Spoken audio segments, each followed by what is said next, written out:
আজকে আমি তোমাদের যে অঙ্কটি করাবো এটি হলো আহ, 3 দাগ অঙ্ক। যেমন অঙ্কটিতে বলা আছে আমাদের শ্যামল চাকমা একটি ব্যাংক থেকে 4,500 টাকা ঋণ নিলেন। মানে সে ঋণ নিছে কত টাকা? 4,500 টাকা। এবং বার্ষিক 8% মুনাফা আসলের উপর ধার্য করা হলো। মানে কত পার্সেন্ট মুনাফা? 8%। 8% মানে আমরা জানি কি 100 টাকার 1 বছরের মুনাফা কয় টাকা? 8 টাকা। মানে 100 টাকা তুমি যদি ঋণ নাও, 1 বছর পরে তোমার আরো 8 টাকা বাড়তি তারে দিতে হবে, মানে সুদ দিতে হবে। তাহলে 108 টাকা তারে দিতে হবে।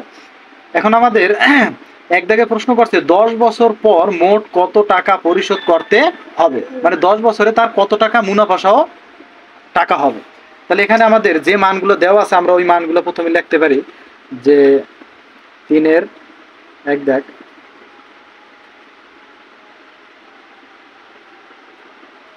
দেওয়া আছে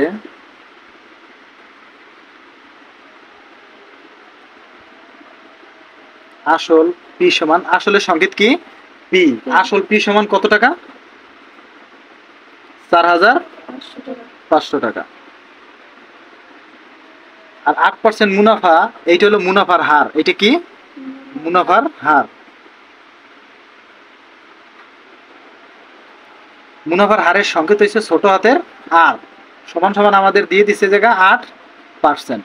8% মানে আমরা জানি এটা যদি আমরা সাধারণ ভগ্নাংশে রূপান্তর করি সেক্ষেত্রে আমাদের 8 যাবে উপরে। 8 যাবে কোথায়? উপরে। আর এই পার্সেন্টেজ উঠানোর জন্য আমরা ভাগ দেবো কত দিয়ে? 100 দিয়ে। তাহলে সমান সমান 8কে যদি আমরা 100 দ্বারা ভাগ করি সেক্ষেত্রে আমাদের মান আসবে 0.08। কত আসবে? 0.08। আমরা এখানে পেলাম কি 8 এর ভাগ 100 দ্বারা ভাগ দিলাম 0.08 নাকি? এখন দেখো আমাদের এই জায়গায় সময় দিছে না? সময়ের সংকেত হলাম এন। এন সমান আমাদের এই জায়গা বলে দিছে কত বছর। দেখো 10 বছর পর মোট কত টাকা পরিশোধ করতে হবে। তাহলে এন সমান কয় বছর? 10 বছর। 10 বছর। তাহলে আমাদের এই জায়গা বলছে কত টাকা পরিশোধ করতে হবে, মানে মুনাফা চাইছে। সুতরাং আমরা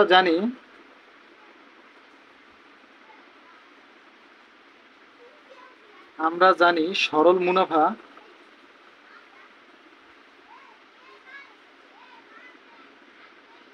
মুনাফা আই সমান পি আর এন সমান সমান। আমরা কি পির মান পাইছি? কত পাইছি? 4,500।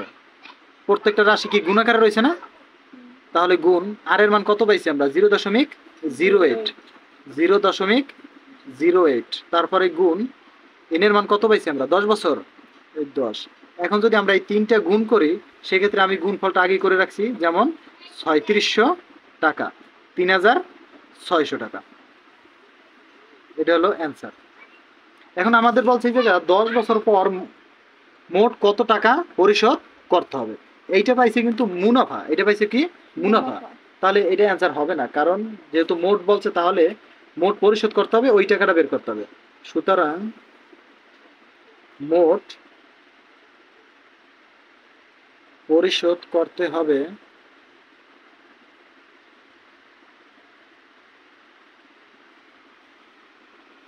পরিশোধ করতে হবে সমান সমান। আচ্ছা, উনি ঋণ নিয়েছিল কত টাকা? 4,500। তুমি একজনের কাছ থেকে 4,500 টাকা আনছো, তাহলে তুমি এই টাকাটা কি তারে ফেরত দেবা না? এই টাকাটা ফেরত দেবে। এবং 10 বছর তুমি যে তোমার কাছে টাকাটা রাখছো এই জন্য তারে লাভ দিতে হবে কত টাকা? 3,600 টাকা। তাহলে তোমার মোট ফেরত দিতে হবে কত টাকা? 4,500 সাথে 3600 যোগ 4,500 যোগ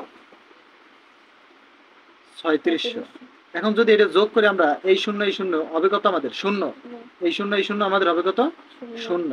6 আর 5 কত হবে? 11। 11-র 1 হাতে আমার রয়েছে কত? 1। 3-এর 1 কত? 4। 4-এর 4 8। তার মানে 8,100 টাকা তাকে মোট পরিশোধ করতে হবে। এইটা হবে আনসার। ঠিক আছে? দেখো আমাদের এই জায়গা ক দাগ শেষ। এখন 2 দাগে বলছে কত বছর পর মোট মুনাফার পরিমাণ 2,520 টাকা হবে। এটা কি মুনাফার পরিমাণ? মানে মুনাফার সংকেত আমরা জানি কি আই, মানে আই সমান এর মান নাকি? তাহলে এটা আমরা লিখতে পারি। দেখো আমাদের উদ্দীপকে কিছু মান দেওয়া আছে, আগে মানগুলো আমরা লিখি কারণ আমাদের প্রয়োজন হইতে পারে। দেওয়া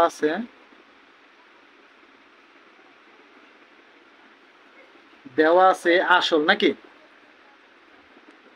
আসলের সংকেত কি? পি।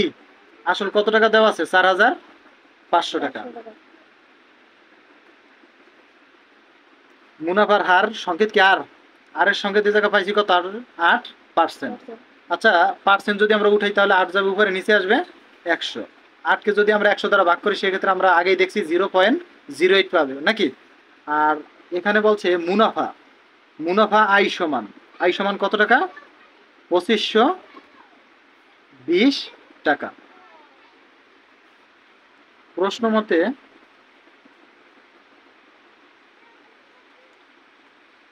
আই সমান পি আর এন, বা আয়ের মান কি আমরা পাইছি? 2520 পাইছি না? তাহলে এখানে লিখতে পারি যে 2520 সমান সমান পির মান পাইছি 4,500 ইন্টু আর এর মান পাইছি 0.08 ইন্টু, আমার এখানে দেখো প্রশ্ন করছে কত বছর পর, তার মানে এখানে আমার মান চাইছে কার? এন এর মান। তাহলে এন এর মতো থাকবে, কারণ এন এর মান আমাদের বের করতে হবে। বা 2500 মতোই থাকবে, 2520 সমান সমান, এখানে যদি আমরা এই সবগুলো গুণ করি তাহলে 4,500 সাথে গুণ করব 0.08 এবং এন এর সাথে থাকবে। দেখো এখানে 4,500 সাথে গুণ দেবো 0.08, এটা যদি গুণ করি সেক্ষেত্রে আমরা গুণফল পাবো 360, আর এন যদি এর সাথে গুণ করি তার মানে চলকের সাথে বসাই দিলেই হবে। আমাদের এখানে মান বের করতে হবে কার? এন এর। আমরা জানি যার মান বের করতে হবে আমরা বাম পাশে নিয়ে আসবো। তাহলে 360 এন সমান সমান 2520 নাকি। বা এন এর সাথে 360 আছে কি আকারে? গুণাকারে। এক সাইডে যদি গুণাকারে থাকে তাহলে অপর সাইডে যে কি হয়? ভাগ হয়। এন সমান সমান ডান পাশে যেটা থাকবে ওইটা যাবে উপরে, বাম সাইডে যেটা থাকবে ওইটা যাবে নিচে। সুতরাং এন সমান সমান 2520 রে যদি আমরা 3060 দিয়ে ভাগ দিই সেক্ষেত্রে আমরা ভাগফল পাবো 7। কত পাবো? 7। আর আমাদের বলছিল কত বছর পরে মুনাফা হবে, তাহলে কত বছর পরে হবে? 7 বছর পরে। এইটি আমাদের আনসার।